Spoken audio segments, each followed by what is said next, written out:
Buenas tardes, qué bueno que está con nosotros. Bienvenidos a estas charlas en línea. Durante el mes de noviembre, el tercer o segundo miércoles de cada año, se conmemora el Día de la Lucha contra el EPOC, la enfermedad pulmonar obstructiva crónica, que, según algunas cifras conservadoras, podría afectar a un 25% de la población. Es una enfermedad crónica con desenlaces pues no muy favorables, las expectativas no son positivas. Vamos a ver en qué consiste la enfermedad, cómo se puede tratar, pero sobre todo cómo se puede prevenir. Me acompaña el doctor Gabriel Escobedo, él es neumólogo, tiene información importante. ¿Cómo está, doctor? Bienvenido. Gracias por invitarme. Qué bueno que está con nosotros, doctor. Todo el año tendremos que cuidarnos, hablar del EPOC, una enfermedad terrible, y aprovechando que es el día, pues más. Sí, el día es hoy, Sí. pero en realidad el cuidado debe ser todo el año. Sí. Sí, la enfermedad pulmonar obstructiva crónica es una enfermedad que se caracteriza por 3 síntomas: Ujú. tos, flema y falta de aire. Tos, flema y falta de aire. En términos muy sencillos, ya no se puede respirar. El EPOC disminuye la capacidad pulmonar. Así es, disminuye, el paciente no puede sacar el aire. Ujú. Y le cuesta trabajo meter el aire, pero sobre todo sacarlo. Sí, Ujú. aquí la cuestión es de que es evolutivo, va a empezar con un Sí, problema grande que no lo va a percibir primeramente. Le vamos a achacar a qué es la edad, ya no hago ejercicio, Al peso. subí de peso y entonces no voy al médico Ujú. hasta que ya la enfermedad está avanzando. Como pasa en muchos padecimientos. Así es. Al inicio del padecimiento, cuando la sintomatología es muy pequeña, es nula o no es mayormente complicada, uno lo deja. Cuando presenta síntomas severos, suele ser una enfermedad con avance importante. ¿De qué estamos hablando? ¿Cuánto tiempo de evolución más o menos para llegar a clínica? La primera manifestación que va a tener el paciente la mayoría de las veces es lo que conocemos como tos del fumador. Ujú. Esto es, el paciente se despierta en la mañana, se endereza y al momento de enderezarse le viene un acceso de tos, saca una flema fea y no vuelve a toser hasta el siguiente día. Ok. Esto en un fumador activo, porque la enfermedad tiene una relación estrecha con el tabaquismo, Sí. con un fumador activo se va a presentar entre los 35 y los 40 años de edad. Joven. Sí, joven. Así es, una enfermedad que ataca a gente joven y productiva todavía. No, esa es una pregunta que le quiero hacer desde el inicio, doctor. ¿Quién padece EPOC? Anteriormente se le asociaba a personas mayores, ciertamente fumadores, pero de muchos años. ¿Quién lo padece actualmente? Sí, la relación con el tabaco sigue siendo vigente. Todavía. Hay una forma, yo le pediría que aquel que fuma tomara lápiz y papel y lo hiciera rápidamente. A ver. ¿Sí? ¿Cuántos cigarros fuma la persona? Cuando más fumaba, en promedio en un día. Ujú. Esto lo multiplicamos por el número de años que lleva fumando. Ujú. ¿Sí? Lo dividimos entre 20 y nos va a dar algo que nosotros conocemos como índice tabáquico. Si este índice está arriba de 10, cuidado, es un signo de alarma. No quiere decir que ya tenga la enfermedad, pero sí de que tiene que hacerse estudios. Ok. Si está arriba de 15, prácticamente yo le diría que ya tiene... Aunque tiene no EPOC, presente sintomatología. aunque no presente A ver, síntomas. otra vez, el número de cigarros por día, vamos a decir... Cuando más fumaba. Yo he conocido personas que se fumaban 2 cajetillas por día, que es una... Son 40 bestialidad. cigarrillos. 40 cigarrillos. Durante unos 10 años, ¿le parece bien? ¿Unos 400 cigarros? Sí, 400 dividido entre 20. Entre 20, son 50. Son Digo... 20. 20, perdón. ¿Sí? El índice... O sea, el índice es superior a 10, por lo tanto tiene EPOC. Ya tiene, lo más seguro es que tenga EPOC. Si este índice es menor a 10, aguas. Ah, sí. Arriba de 10 es cuidado. No Vete tiene a hacer nada que ver chequeo. con la edad. No entonces, tiene nada que ver con la edad. entendería Ahora, que si ya se fuma a edades más tempranas, el riesgo es mucho, y durante un tiempo más prolongado, el riesgo es mucho mayor. claro que sí. Y en México, según la encuesta de adicciones, el muchacho, el adolescente, empieza a tomar su primer cigarrillo alrededor de los 13 años. Y continúan con la vida de fumador hasta los 30, más o menos, Sí. ¿no? Cuando creo que baja un poco el índice de fumadores. Un poquito de conocimiento, un poquito de... Sí, baja un poco, pero la mujer es más renuente. Mm. ¿Sí? Por eso tiene también mayor posibilidad de fallecimiento. ¿Quién lo padece más, hombres o mujeres? Es igual. Realmente la relación entre hombres y mujeres viene siendo prácticamente la misma. Ujú. Si nos vamos a lo más grave, que es la mortalidad, Sí. por ejemplo, en México en el 14, ¿sí? En los hombres fue la 9ª causa de mortalidad a nivel nacional. Las mujeres fue la 6ª. ¿Sí? Ujú. ¿Por qué? Hace apenas 2 años. Es en el 14, Sí, en el sí, sí. 2014. ¿Sí? Esto debido a que la mujer es más renuente a dejar el hábito tabáquico, entonces lo va a dejar más tardíamente. O sea, va a Sí. fumar más tiempo. Más tiempo. Empieza más tarde, pero termina más tarde. El cigarrillo no es bueno para nada, lo hemos dicho muchas veces, hace daño en todo. Hablando de la enfermedad de EPOC, no solamente quienes fuman padecen de EPOC, pero es un factor muy importante. Así es. ¿Quién más padece EPOC? Hay un factor hereditario, una predisposición. Hay una predisposición que vendría siendo el 5% de los pacientes. Es una deficiencia de una enzima, una alfa-1 antitripsina se llama la enzima, y esta enzima controla, hay dos sustancias dentro del cuerpo, una que destruye lo que no sirve y una que controla al que está destruyendo. La enzima es la que contiene estas dos partículas en equilibrio, para que, como se vaya destruyendo lo viejo, se vaya construyendo algo nuevo. Okay. Cuando esta enzima tiene déficit, entonces gana la que está destruyendo. Y destruye de más. Destruye de más. Pasa con los pulmones, con las vías respiratorias. Así es. Es el 5% de los pacientes aproximadamente. Pues es una cantidad importante, pero es bajo. Sí. El grueso viene en fumadores. En fumadores y en países pobres como el nuestro, en todos los países pobres. ¿Hay una correlación directa? Sí, porque está relacionado con el humo de leña. Okay. Sí, en las cocinas, lo que... Sí, cocina de leña, de sí, carbón. Que el término se cambió hace algunos años por exposición a la quema de la biomasa, porque realmente se dieron cuenta que no solamente es leña lo que entra a la cocina, sino todo lo que es quemable va a parar ahí. Entonces, aquí la exposición, sobre todo de las mujeres, que son las que están en las labores de la cocina, en esos lugares, sí, es predisponente para la enfermedad. Entonces, en zonas rurales, doctor, ¿es frecuente el EPOC? Es frecuente el EPOC, ¿sí? Sobre todo en este tipo de pacientes, sobre todo mujeres que cocinan. ¿Qué pasa con las personas que están alrededor de quien padece EPOC? Vamos a decir que es una persona que lo padece por tabaquismo. La gente que está alrededor, los fumadores pasivos, ¿qué tanto perjudica para llegar al EPOC? Para llegar al EPOC, no se tiene aquí sí una medición exacta, porque es diferente. El fumador está metiendo la contaminación directa. O sea, agarra el cigarrillo, lo inhala y todo va para adentro. Sí, los que estamos alrededor de él ya lo tomamos diluido del medio ambiente. Entonces usted exhala el fumador, lo jala. Hay cantidad daño, pero no es medible. directo. No es medible el daño, pero sí está comprobado el daño. Eso sí está comprobado, sobre todo en niños. ¿Sí? El niño va a terminar su desarrollo del pulmón, ¿sí?, aproximadamente a los 8 años de edad.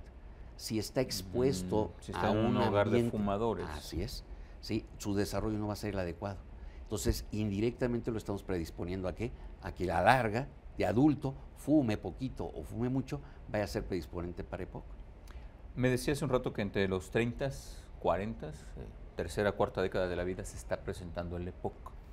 ¿Se presenta ya en etapas iniciales o ya como una enfermedad bien establecida? Después de los 35 pudiéramos marcarlo como inicio. Okay. La enfermedad va a ir evolucionando paulatinamente, aunado a si dejaste de fumar, si continúas fumando. Pero va a convertirse en una enfermedad importante después de los 65 años de edad. Y aquí tenemos que considerar que en todo el mundo la pirámide poblacional está invirtiéndose. Sí. Entonces, menos niños. Ahorita vamos en una barra tremenda de adolescentes. Sí, ahorita tenemos un bono demográfico. Sí, y esto va a subir. Cuando llegue arriba de los 65 años, en la actualidad es la quinta causa de mortalidad a nivel internacional. ¿A dónde vamos a llegar? En mayores de 65 años. Considerando que habrá muchos mayores de 65 años. A partir de los 35, entonces, iniciaría el EPOC. Así es. Como tal.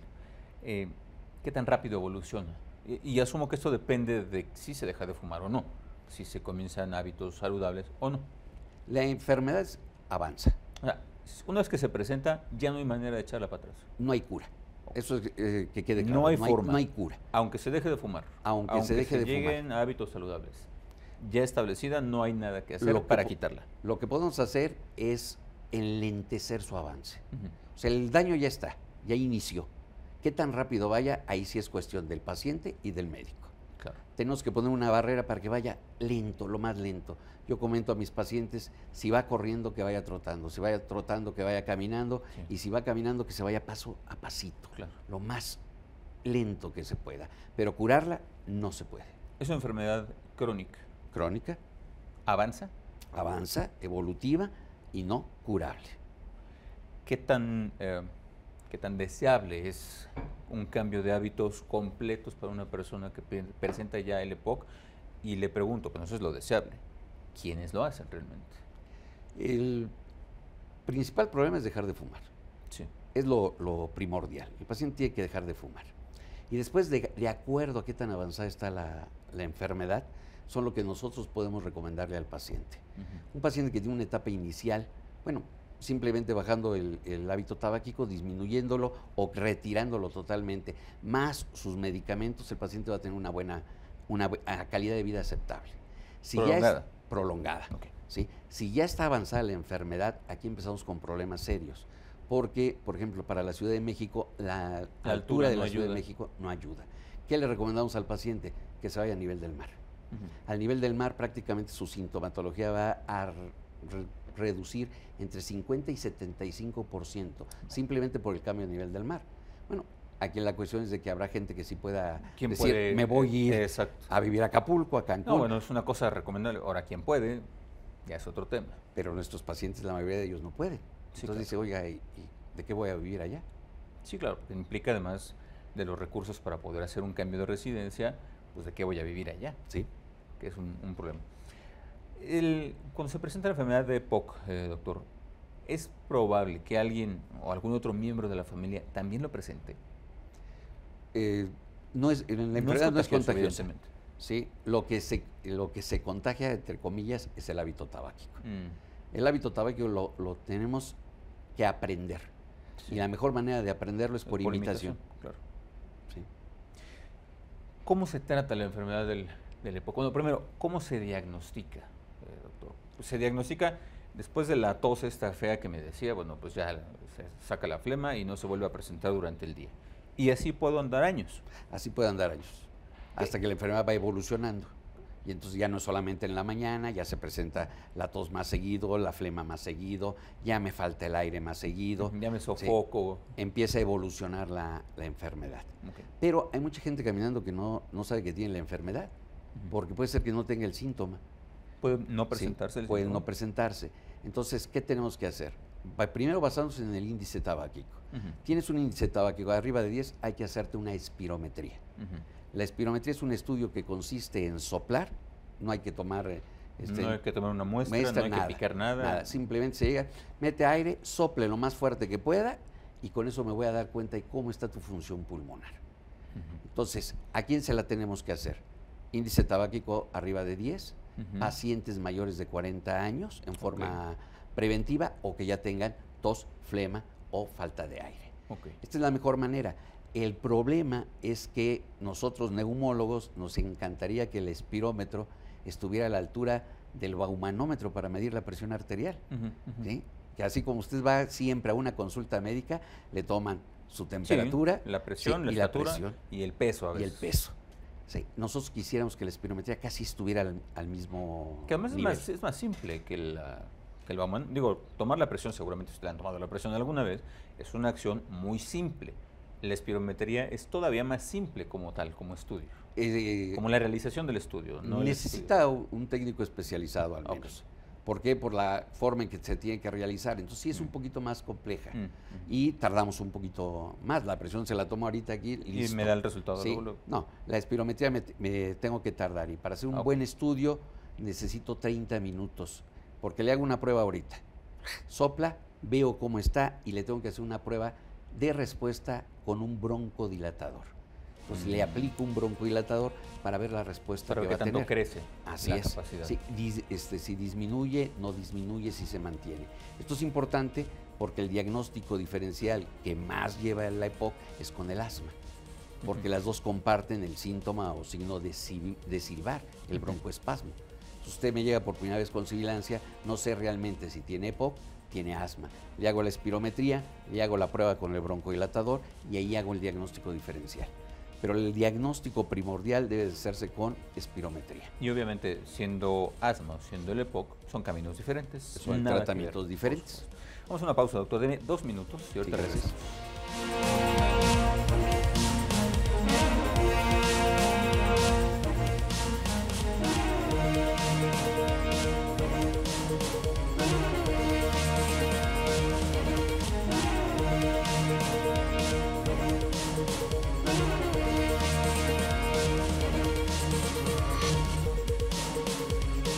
Ya estamos de regreso en esta charla. Celina, Camilo, que sigue con nosotros, platicamos sobre el EPOC a propósito de la conmemoración del Día Internacional del EPOC.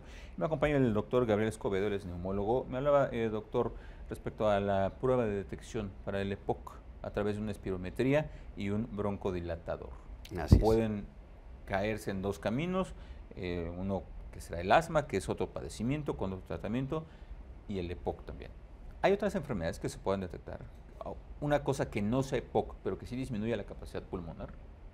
Hay otras enfermedades no muy comunes. Se llama enfermedad de la pequeña vía aérea, bronquiectasias, fibrosis en niños, la fibrosis quística, pero ya yo le diría arriba de los 35 años prácticamente estamos hablando de EPOC, prácticamente así. Una vez diagnosticado el EPOC, ¿qué procede? ¿Qué tenemos que hacer? Primero, quitar el hábito tabáquico, ¿sí? Y apoyo con medicamentos en base a qué tan grave está el paciente. Si apenas empieza con las molestias, bastará un broncodilatador para ayudarle a abrir los bronquios, ¿sí? Si ya está un poquito más avanzada, tengo que hacer una asociación de medicamentos. Tengo que dar broncodilatadores, pero de diferente especie. ¿Sí? Son betagonistas y anticolinérgicos. Sigue mal mi paciente o está más avanzada la enfermedad, a estos dos medicamentos le agrego un esteroide inhalado para desinflamar el problema. Sigue mal mi paciente, que ya sería el grado más grave de la enfermedad, que le vamos a mandar los 3 medicamentos más medicamentos de corta acción. Estos medicamentos, la ventaja que tenemos en la actualidad es que se pueden administrar 1 o 2 veces exclusivamente en el día, los que van a servir de mantenimiento para el paciente. Esto nos ayuda un poquito porque los latinoamericanos somos muy renuentes a un tratamiento prolongado. Esa es otra cosa que le iba a preguntar, doctor. El tratamiento, bueno, al ser una enfermedad crónica, ya no se va a quitar, implica entonces, igual que la diabetes, un tratamiento constante, un control constante. ¿Qué tan bien lo llevamos? ¿Qué tan dados somos a seguir estos tratamientos prolongados y con cierto rigor por la periodicidad, pues? Sí, no estamos muy alejados de la presión de la diabetes. Usted nos pregunta tanto a especialistas que ven presión alta, diabetes, más o menos son, sí, de seguimiento estricto de 3 a 6 meses. A partir del 6º mes el paciente se siente mejor y empieza a dejar a un lado los medicamentos, ¿sí? Nosotros tenemos más o menos 8 meses, ¿sí? Para que el paciente tenga un buen seguimiento. Después de los 8 meses es difícil. ¿Sí? ¿Qué tanto lo puede llevar? Un 5 o un 10% del paciente va a ser constante. Ahora, la ventaja es ya en la actualidad los medicamentos, ¿no? Claro. Igual para la diabetes, para la presión, mientras menos dosis, mayor apego por parte del paciente. Sí, claro, claro. Doctor, hemos visto en algunos casos que asumo que el avance de la enfermedad pues, es ya muy grande, escenas pues, terribles en donde personas deben llevar oxígeno suplementario. ¿Por qué?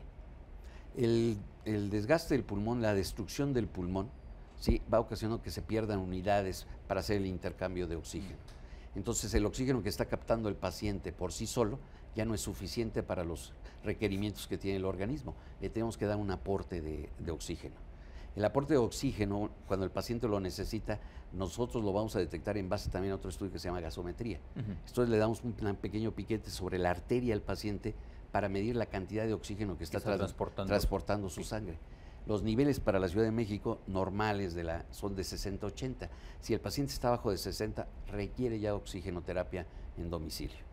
Y aquí es algo importante porque de repente el paciente, sobre todo en México, cuando yo le digo, le voy a mandar oxígeno en casa, siente que ya está en las últimas. No, al contrario, el oxígeno le va a servir para prevenir complicaciones de la propia enfermedad. Esta falta de oxigenación, ya sea a este grado, doctor, o por el EPOC, que no permite que se libere o que se absorba tanto oxígeno como se puede, ¿qué consecuencias tiene esta falta de oxígeno? El cuerpo se va deteriorando, ¿sí? En primer lugar. Segundo, el corazón tiene que trabajar más fuerte. Una medida compensatoria a la falta de oxígeno que el pulmón no está llevando a cabo, empieza a latir más rápido, ¿sí? Se puede incrementar la misma presión y dentro del organismo la presión dentro del pulmón se incrementa. El paciente va a tener lo que nosotros denominamos hipertensión pulmonar, que va a terminar complicando la parte derecha del corazón, que es lo que en medicina se llama cor pulmonale crónico. Esto no es más que una alteración del ventrículo derecho ocasionado por problema pulmonar. Por la falta de oxígeno. Por la falta de oxígeno. Y por ese trabajo extra para Así llevar es. el oxígeno que no se tiene. Sí.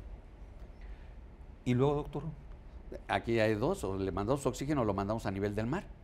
Okay. A nivel del mar, sí, dada la presión de oxígeno que hay, sí, hay mayor facilidad para captar el oxígeno natural. ¿Sí? Entonces, en alturas mayores es más complicado. Es más complicado. Tengo un paciente aquí, me dice, me voy a Toluca. No, no te vayas a Toluca. Claro. Vete a algo más abajo de la Ciudad de México. Tiene que ser siempre más abajo. Más abajo de la Ciudad de México. Nivel del mar, lo ideal. Claro. ¿Cuáles son las consecuencias más desastrosas, más graves de la enfermedad pulmonar? En principio, y volviendo a este ejemplo del oxígeno suplementario, creo que se reduce mucho la calidad de vida de las personas. Tremendamente. El paciente empieza perdiendo su poder de deambular. ¿Por qué? Porque tiene que estar conectado al tanque de oxígeno o al concentrador de oxígeno. Algunos pacientes logran conseguir tanques portátiles, ¿sí? Andan cargando su tanquecito, carrito, sí. No es lo mismo, o hay concentradores de oxígeno. Los pacientes que puedan pagarlo, excelente. Un concentrador de oxígeno pesará 4 kilos en la actualidad, pero le sale cerca de 110,000 pesos. O sea, Sí, no es fácil. No es fácil. Yo laboro en el Seguro Social, los pacientes ahí lo único que les podemos proporcionar es su tanque de oxígeno y el concentrador. Esto es, yo le llamo una condena a estar en casa. Y entonces, ¿cómo va a estar la calidad de vida del paciente? Sí, limitada. Sí, aquel que le gustaba andar de un lado al otro ya no. Ya no puede. Sí, y el paciente con este problema empieza a tener, yo en lo personal considero la mayor complicación, es que mi paciente cada vez que va a consulta me dice los deseos que tiene de suicidarse. No me digas. Sí, porque indirectamente me dice, doctor, ya me cansé del tanque. Doctor, yo era el que sustentaba mi casa y ahora me tienen que hacer todo. Doctor, no puedo ir a ningún lado. Y la falta de oxigenación que me produce, sí, disminución de la función cognitiva. Esto es, aquel que era una chucha cuerera para jugar al ajedrez, el sobrinito, el nieto le da jaque mate al pastor. ¿Qué me va ocasionando esto? Depresión. Depresión. Ansiedad. Pero va ligado, o sea, no es raro que se presente junto con EPOC. Por ejemplo, una depresión. No, va totalmente ligado. El paciente vive su vida vive en malas condiciones. En un estado Su calidad de vida está empeorando. ¿Sí? Entonces, él, obvio que está en depresión y en ansiedad. Y empiezan a vivir en soledad, se convierten en solitarios. Y en un libro que leí de Taibo II decía que la soledad no mata, el solitario es el que se muere. Y estos pacientes empiezan a vivir en soledad y acaban siendo solitarios. Doctor, se nos está pasando muy rápido el tiempo, tenemos apenas un par de minutos. ¿Cómo le hacemos para que no caigamos en EPOC? Número 1, no hay que fumar. No hay que fumar, para empezar. Sí. 2, ya fumaste. Hay que dejarlo. No tienes sintomatología, hazte tu índice tabáquico. Déjalo, hazte tu índice tabáquico. Está arriba de 10, hay que ir con el médico. Muy bien. Sí. Tercero, tienes tos, flema, ¿sí? O falta de aire, ve con el médico. ¿Para qué? Para que te haga un estudio y hagamos un diagnóstico temprano. Si yo hago un diagnóstico temprano, la posibilidad de que la enfermedad avance, ¿sí? Aunque va a seguir avanzando, va a ser muy, muy lentamente. Ya tengo la enfermedad. ¿Sí? ¿Qué tengo que hacer? No dejes por nada, no dejes tu medicamento. Claro. Broncohilatadores, esteroides inhalados y el consejo del médico es lo más importante. Por supuesto. ¿Sí? No lo deje. 2 cuestiones rapidísimo, doctor. Una persona que haya dejado de fumar hace tiempo, ¿puede presentar EPOC de todos modos? Puede presentar en base al índice. Okay. El índice, acuérdense que son los años de fumador activo. Aunque haya sido una persona que dejó el tabaco hace 10 años.